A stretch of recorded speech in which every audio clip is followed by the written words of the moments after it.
All right, guys, we got a bunch of blades on the table, even more on the sidelines. We got a Spyderco. We got a Cold Steel, one we're reviewing today, the American Lawman. We got the Ontario Rat 1. We got the Case Kinzua over here, and we got a sweet Swiss Army knife. I think this is the Recruit. Can't remember exactly which model. But today we're looking at the Cold Steel American Lawman. Really, really interesting blade. Very similar design, kind of materials to a bunch of their other knives. So let's go ahead and, well, you got some size comparisons, right? So we kind of know how big it is in comparison to these other blades. Let's throw a couple others on the table. Now let's do this real quick.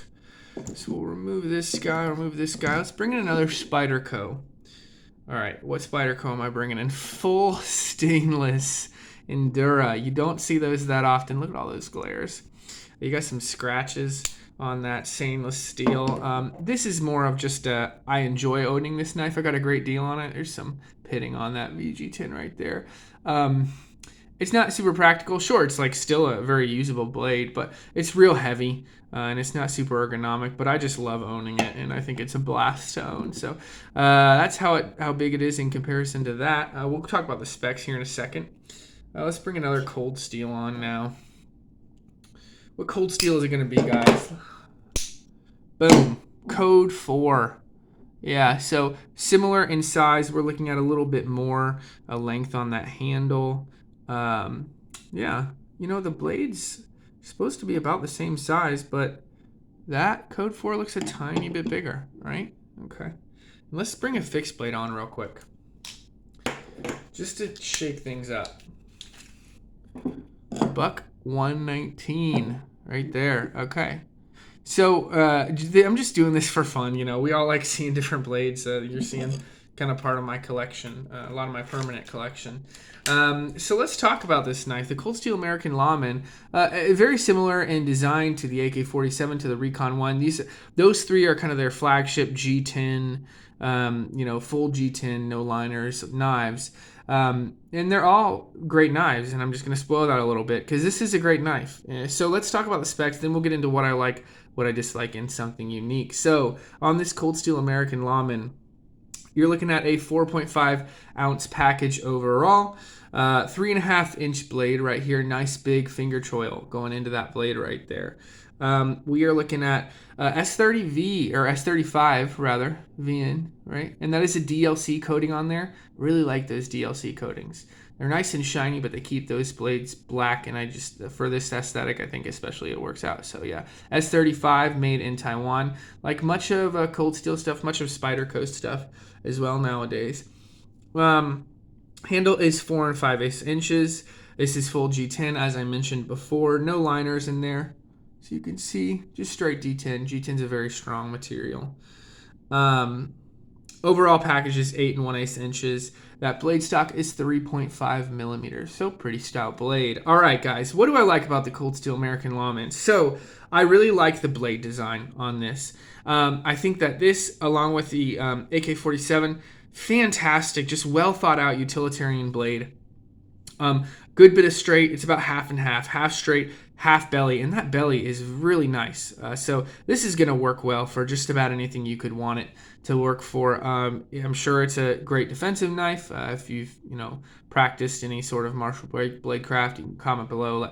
Let me know what you would think of this as a defensive knife, because you can choke back a little, get a little more reach, or choke up if you need to do fine detail work. So this is really a user knife, right? This is a very utilitarian knife, and that blade lends itself to that nice straight and then that nice belly coming down to that drop point with a precise enough tip, but just a beautiful balance between precision and thickness. You guys know I like a good balance, probably erring towards a little bit more on that thickness. So I really like that blade design. It's strong and very useful. I really like the handle too, guys. The comfort of this handle is just crazy. So you have two options to hold this, right? And they're very, very clear. So you have back here, right? And that gives me just enough grip, right? If I had any thicker hands, we'll maybe talk about that in a little bit. If I had any bigger hands, it might be a little bit close, but very comfortable right here, right? And then choking up, being able to do this fine detail work. Let me angle around the camera. You can see just how much room you have to really grip this knife. And so I think this handle is very modular, right?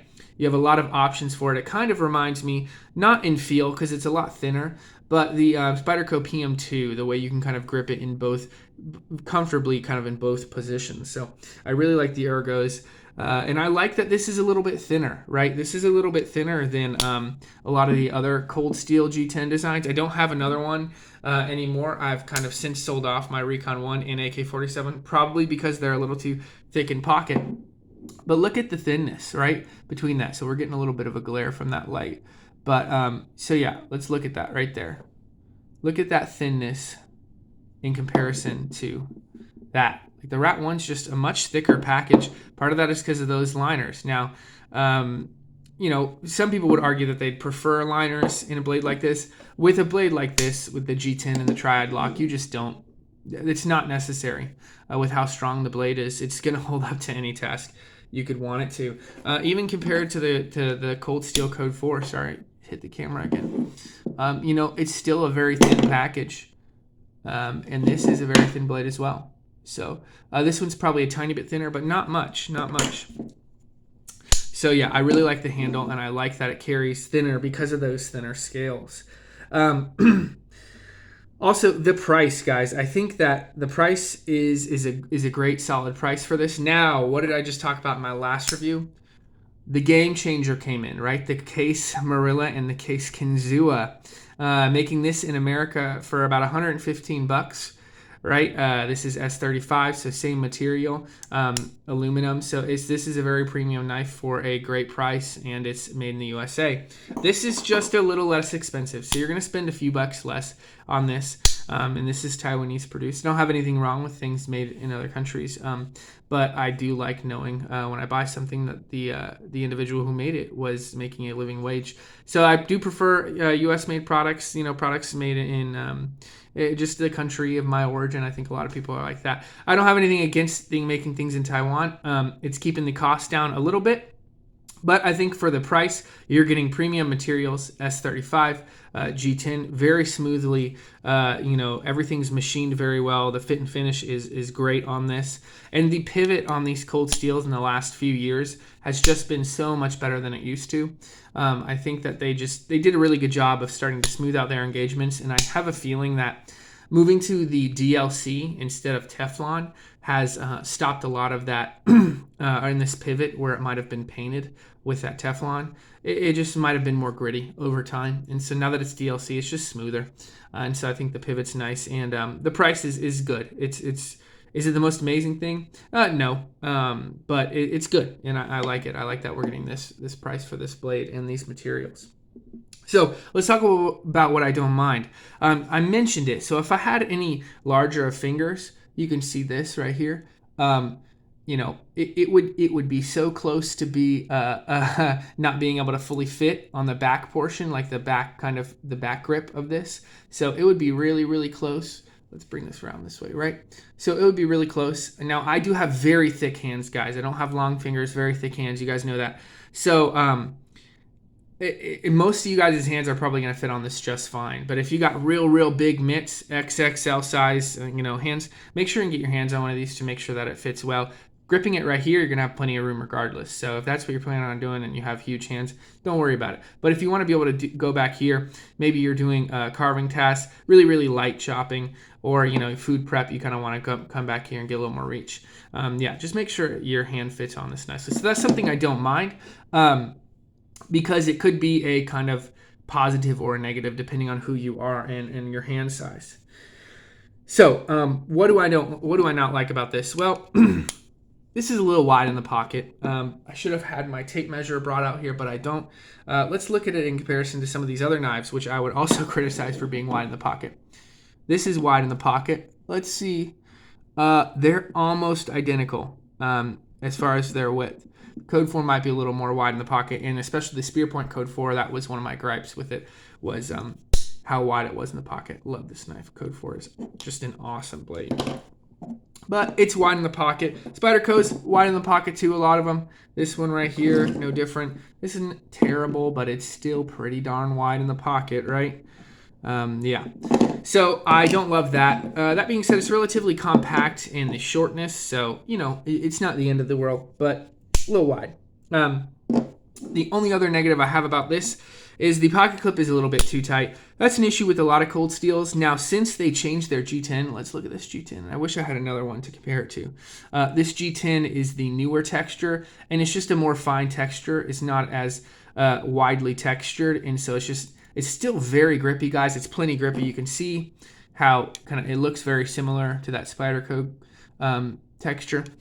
So they changed this texture, so it's not as bad under the clip. I still sanded it. You guys can see that lamination or that demarcation line. I still sanded it a little bit, made it a little smoother. But I had to loosen the clip up a little bit. And, when you loosen it up a little bit, these clips work great. I actually like Cold Steel clips. I don't mind that they come with two. I think they could do it easier. I think they do it because it's more aesthetic for the clip to curve with the knife than it is to have some straight clip that's kind of offset from the center of the knife. I think it's an aesthetic thing, and it's kind of a power move. Cold Steel's like, we want to make this more aesthetically pleasing, so hey, we're going to send you two clips and, cut on our production costs. I think it's funny. I think it's cool. Go for it. I might have talked about there being two clips in a negative in the past, but I no longer feel that way. They send them to you, so we have nothing to complain about, right? But they are a little bit too tight. Those are really the only negatives, guys. I think the American Lawman is overall a fantastic knife, and that brings us to my unique point. And my unique point is that this is just an ultra utilitarian knife, right? This is like probably one of Cold Steel's, if not Cold Steel's, most utilitarian folding knives because it can just about do everything. Now, this knife is good looking. Do I think it's as cool as, sorry, hit the camera. Do I think it's as cool as this case Kinzua? No. I don't think it's as pretty. I don't think it's as kind of elegantly designed. I think that this is a much better looking knife. In function, this is going to slice better. This is going to cut things better. This has a more comfortable handle. Which knife do I like more? Probably this still. I love this knife. Yeah, I'm not gonna stop talking about this one, guys. I love it so much. But it's not as good looking. This is more utilitarian, right? I think that this is probably Cold Steel's most utilitarian folding knife. And that's what's unique, is when you get this knife, you're getting a knife that does most things very well. There are a lot of knives that do one thing very, very well and some other things okay, right?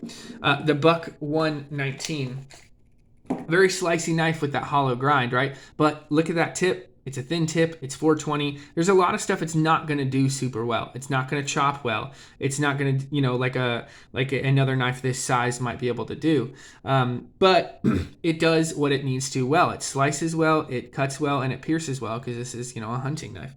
The Cold Steel American Lawman does a lot of stuff very well, and that's unique. It's a very utilitarian, very useful blade. That's what I think is unique about this really, really cool knife. Guys, pick one of these up. I mean, you get these for around $100, and it's absolutely worth it. Again, my last review, I talked about this. Case Kinzua kind of stepped up the game. $115, American-made S35 VN steel. This is the new standard by which I judge value, right? This is it right here. This Kinzua and the Marilla, their other modern folder. But that doesn't mean that this still isn't a good value. This absolutely is. The fit and finish is fantastic. I love the blade, love the handle. I think it's very comfortable and a very useful blade. Pick one of these up, guys. Make sure to like and subscribe. Keep up with the content. I'm going to be posting more knife videos in this format, the tabletop format. I think it works way better. And let me know what you want me to review. We got a couple blades coming up for review, right? I want to review this sweet stainless Endura. I probably want to do one of this Buck. I got a couple of fixed blades, so we got a lot of stuff coming up. But let me know if there's any specific blades you guys want me to review, and I will absolutely do that. Guys, thanks so much for watching. We'll see you in the next video. Peace.